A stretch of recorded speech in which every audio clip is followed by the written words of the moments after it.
My name is Nora Caldwell, and I'm 31 years old. I wish I could tell you this began with a grand betrayal worthy of a movie. It didn't. It began with a calendar conflict and a man who needed the world to clap for him more than he ever learned to tell the truth. Jason Hale, 29, charming on cue, a connoisseur of meaningful captions, wanted me to fly out for his best friend Miles's destination wedding. 4 days, Oceanside, everything curated for the feed. I'd already promised my brother Derek I'd spend that weekend helping him move. Derek's divorce just went final. He needed me. Jason knew all of this. Just tell him you can't make it, Jason said, as if family were a subscription you could pause. Jason, he's my brother, I answered. 2 months ago, I told him I'd be there. And Miles is my best friend. The RSVP is done. People expect us. He stormed into the bedroom and shut the door. Not a slam, exactly. More like a director calling cut. He's always loved scenes. By morning, he was gone before I woke. No note, no apology. I told myself to let the air cool. I made coffee. I answered emails. I tried to pretend this wasn't a preview of something worse. At 2 p.m., my phone started vibrating so hard it crawled across my desk. A coworker texted first. Have you seen Jason's story? Are you okay? Then Derek. What happened? Why is Jason in the hospital? Why would you leave him alone? My heart hit the brakes. I opened Instagram. There he was. Jason, pale filtered in a hospital bed, IV taped to his arm, jaw set like a martyr. The caption read, saying goodbye to this chapter. When you need someone most, their true colors show. Stronger without you. Health scares equals new beginnings. He tagged the city. He did not answer my call. Straight to voicemail. My texts stacked in blue, unanswered. I stared at the photo. Something about it itched. The corner of the frame showed a tiny printed 314, a room number. Familiar. Too familiar. Riverside General. Ashley Thompson, his college friend turned nurse, worked there. Ashley, who called rules suggestions and believed her key card was a magic wand. I didn't post. I didn't argue. I drove. Security at Riverside could have been a wall. Instead, it was a man called Bill. Gray hair, steady eyes. I'm not here to make trouble, I said, palms open. My boyfriend posted he was admitted. He's not answering. I recognize that room, and I'm scared. Bill typed. No admission under that name, he said. I showed him the story, the 314, stamped like a signature. Bill frowned. That room's been empty since yesterday.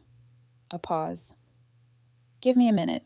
20 minutes later, we were in a windowless room watching a truth big enough to fill the screen. 10:07 a.m. Jason and Ashley stroll through the automatic doors with Starbucks, laughing.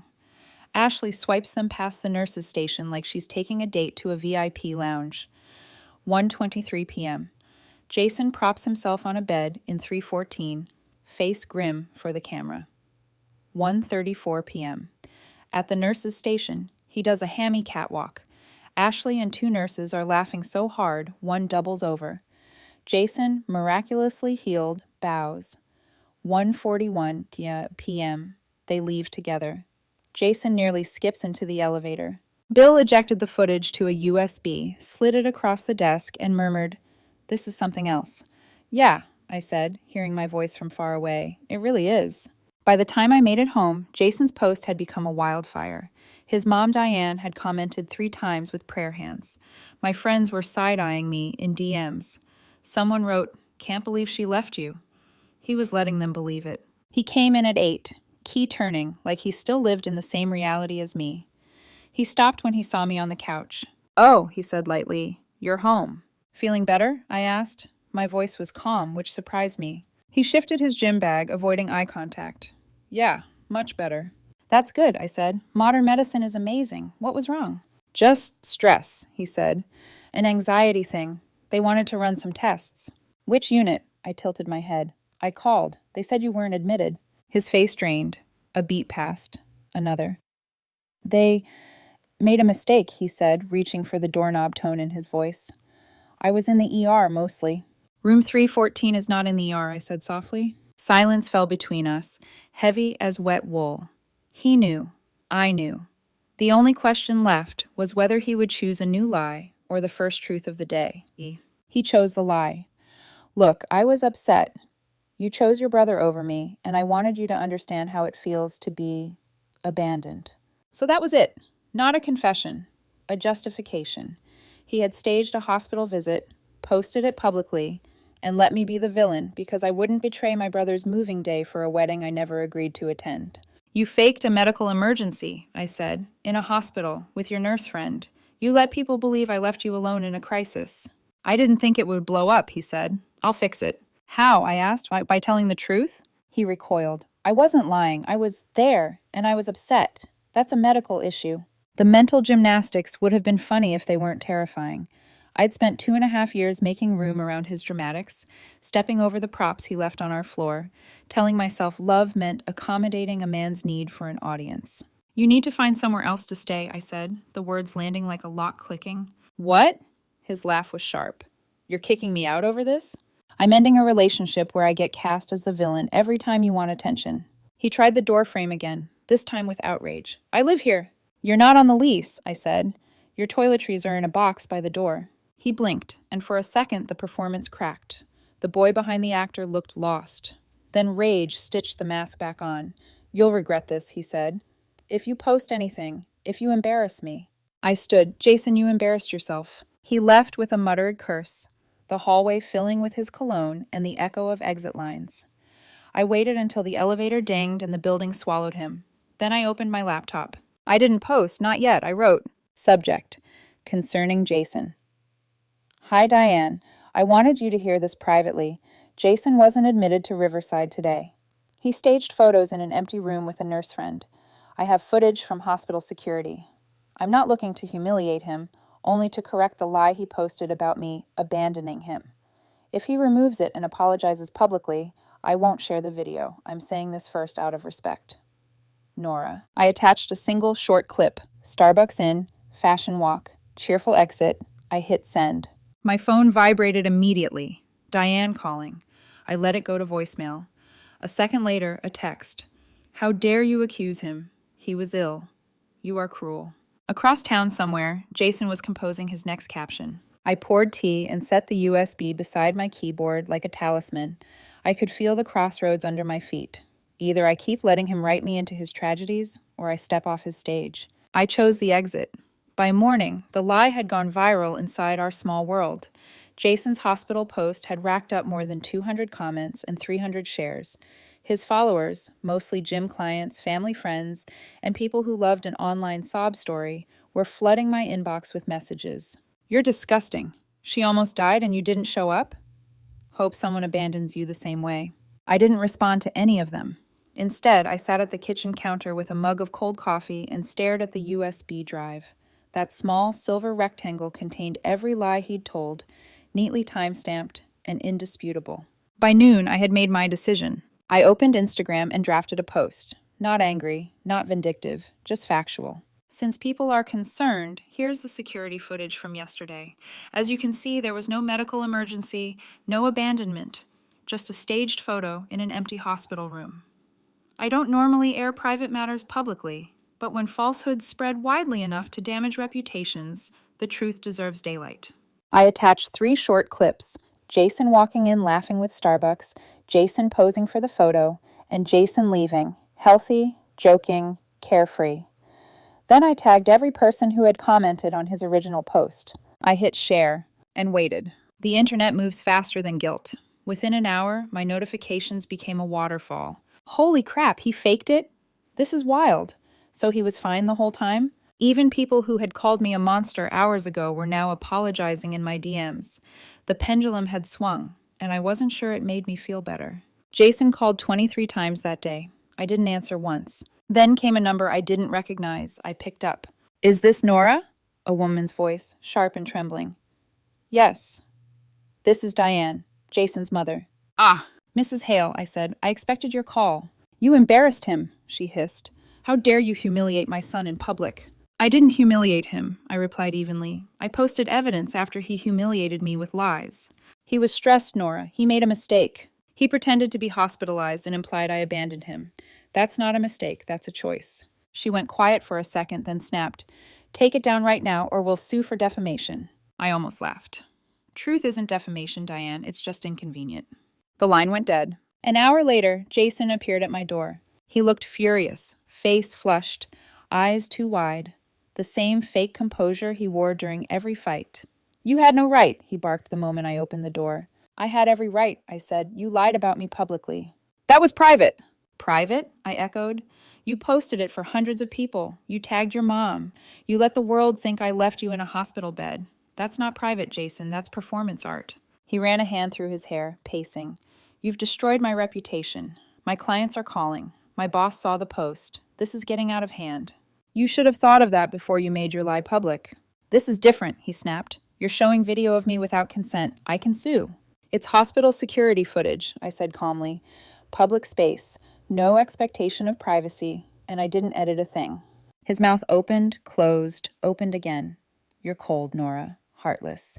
"Maybe," I said softly, "but at least I'm honest." He glared at me, his jaw tightening. "I need my stuff." "It's already boxed. You can pick it up this weekend." "I live here." "Not anymore." He took a step forward, but I blocked the doorway. "Jason, leave. Right now." He stared at me, really stared, as if he was looking for the woman who used to cry when he shouted, but she was gone. "Fine," he muttered finally, "but you'll regret this."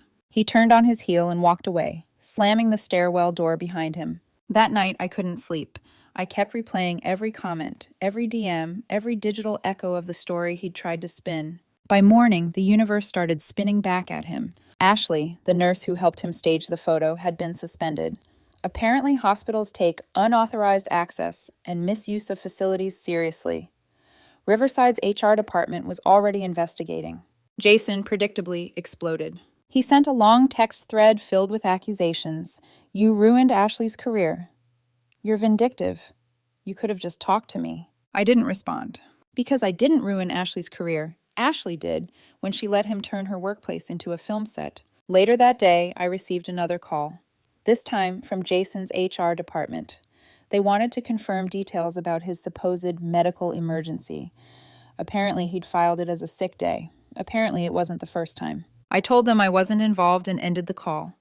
By the following week, word spread. Jason had been suspended pending review for falsifying medical leave. But drama doesn't die easily. It reincarnates. 2 days later, Jason reappeared online with a new account, @surviving narcissistic abuse. His first post was a black background with white text. "Healing from psychological control. Some people will ruin your career just to feel powerful."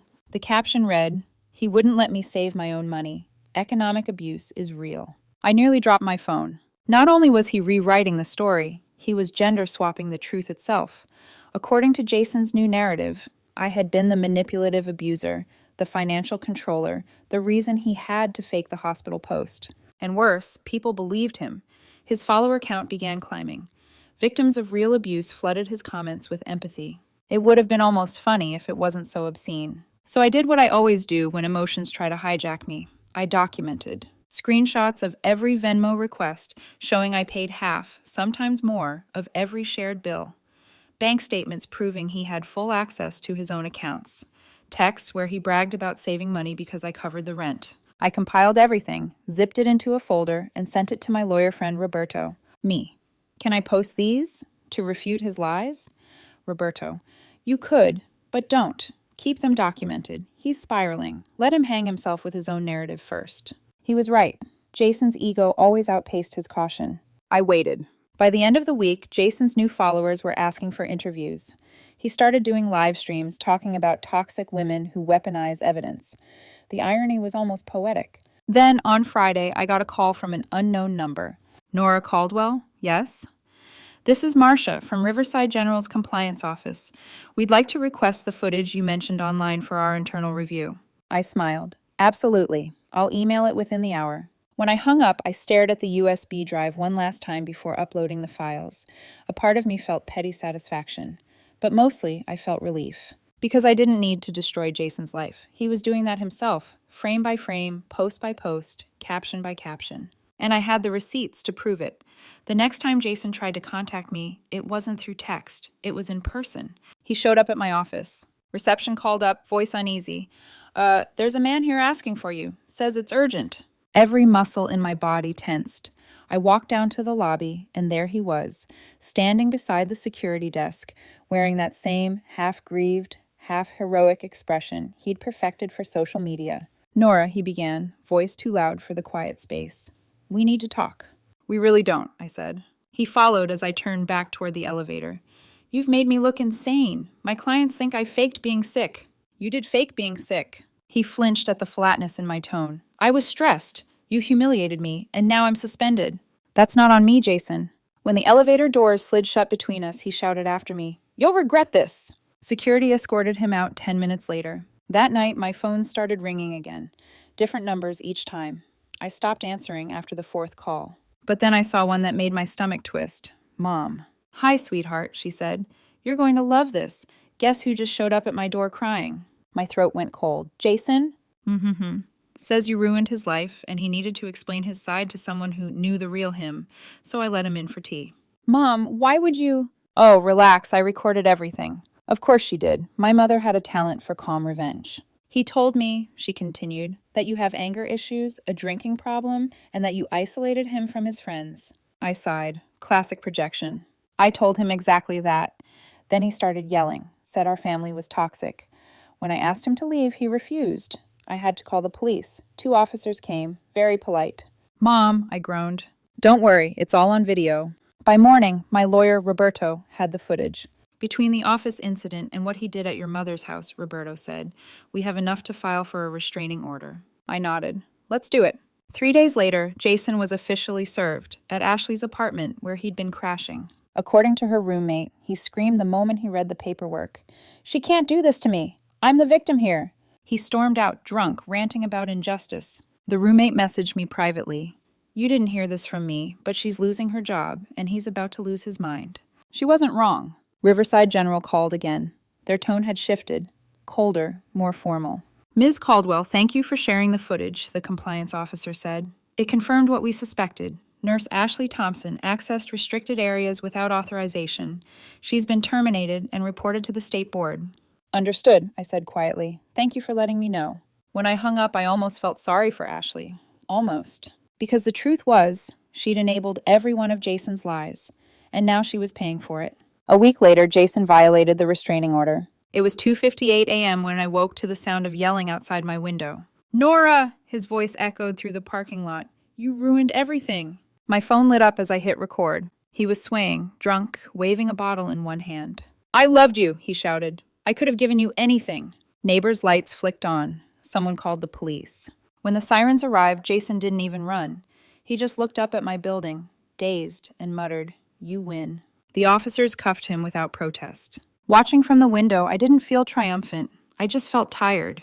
At his hearing, the judge wasn't sympathetic. Jason tried to spin a story about miscommunication and closure, but the evidence spoke louder. The video from my mom, the office incident, the parking lot footage. 30 days in jail. The gavel came down, and the sound felt final. Diane, his mother, sat in the back row, glaring at me. When the session ended, she tried to approach. Roberto stepped in front of me. "Ms. Hale, please don't. We've already filed a cease and desist for your repeated calls." Her lips trembled, but she said nothing. As we left the courthouse, Roberto turned to me. "You did the right thing, Nora, but brace yourself. People like him don't disappear quietly." He was right again. Even from jail, Jason found ways to reach me. Fake social accounts, mutual acquaintances, even a mediator who emailed saying he'd been hired to help us resolve our conflict. Roberto traced it easily. The mediator was a personal trainer friend of Jason's. Each attempt was documented, every violation added to the file. When the 30 days were finally over, Jason had no job to return to. Riverside had shared their investigation publicly, and his employer quietly terminated his contract for falsifying sick leave. Ashley lost her nursing license. And me? I had a folder of digital evidence thicker than a novel.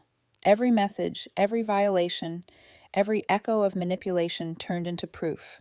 That evening, I sat alone in my apartment, laptop open but untouched. The city hummed softly outside, distant traffic, the rhythm of life moving on. I should have felt relief. Instead, I felt grief for the version of me that had believed him. The woman who'd waited for texts, explained away outbursts, confused apologies with accountability. That woman had loved the illusion.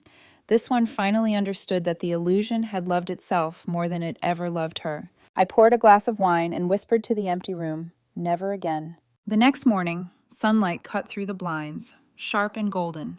I opened my notebook, the one where I'd been jotting everything since the night it all began, and wrote, Lesson of 47. When someone fakes an emergency to make you feel guilty, that's not love, it's theater, and you don't owe an encore. Then I closed it, because the show was over.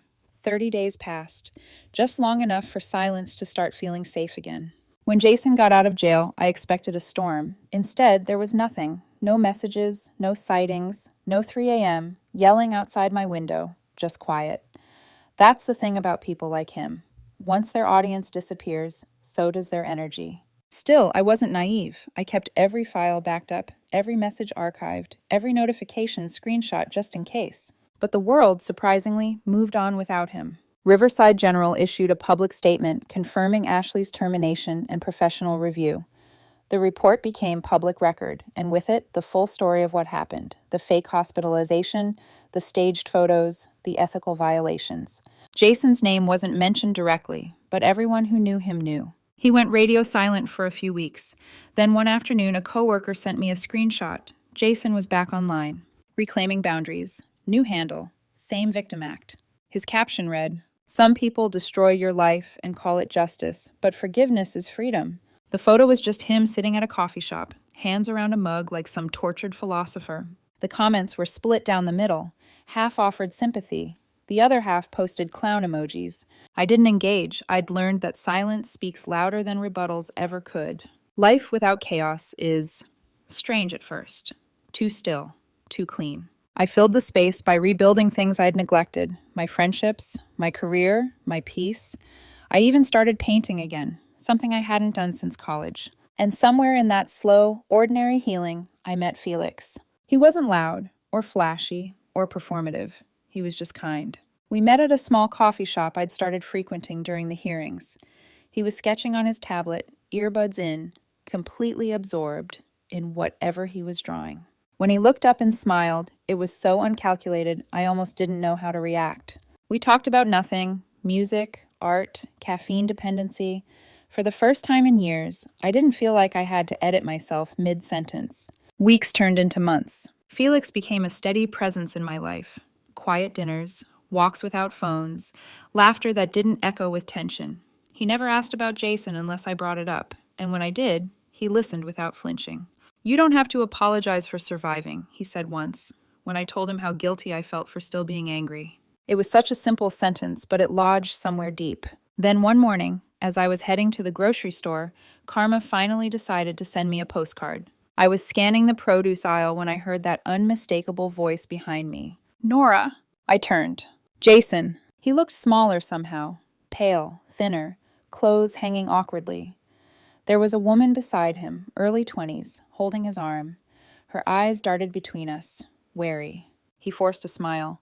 Wow, long time. Not long enough, I said. The woman blinked. You're Nora? He jumped in before I could answer. Just an old friend. I nodded politely. Old, yes. Friend, no. Jason's jaw tightened. The woman frowned. Wait. He cut her off. Come on, let's go. They left quickly, but I could feel her gaze burning into me as they walked away. I didn't chase. I didn't warn. I'd learned that some lessons can only be lived, not told. That evening, Felix and I sat on my balcony, city lights flickering below. He poured 2 glasses of wine. You okay? Yeah, I said. I saw Jason today. He raised an eyebrow. How'd that feel? Like watching a movie I've already seen too many times. He smiled gently. And you didn't stay for the sequel. Exactly.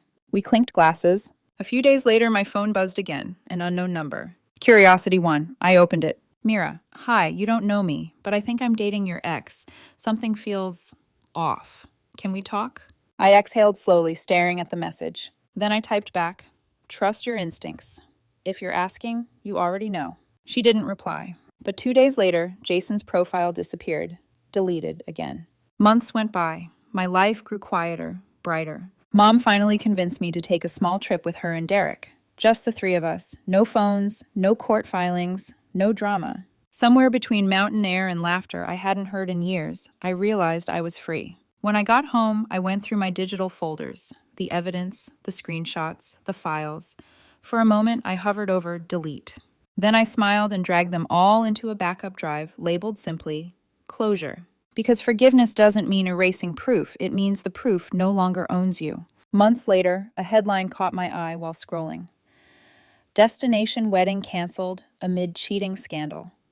It was Miles, Jason's best friend, the one whose wedding started all of this. Apparently, the groom had been cheating the entire time. I laughed so hard I nearly spilled my coffee.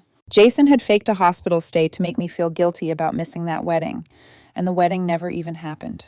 Karma has a sense of humor. These days, peace looks like small things: a slow morning, an honest conversation, no posts to prove anything. Felix still sketches while I paint. Sometimes we share the same silence for hours, and it feels full instead of empty. Every once in a while, someone sends me a meme. Jason's old hospital post turned into a joke template. The caption always reads, "When you fake sick, but the truth goes viral." I don't comment, I just smile. Because I don't need to win anymore. I already did. I found peace. And that's the one thing he'll never be able to fake.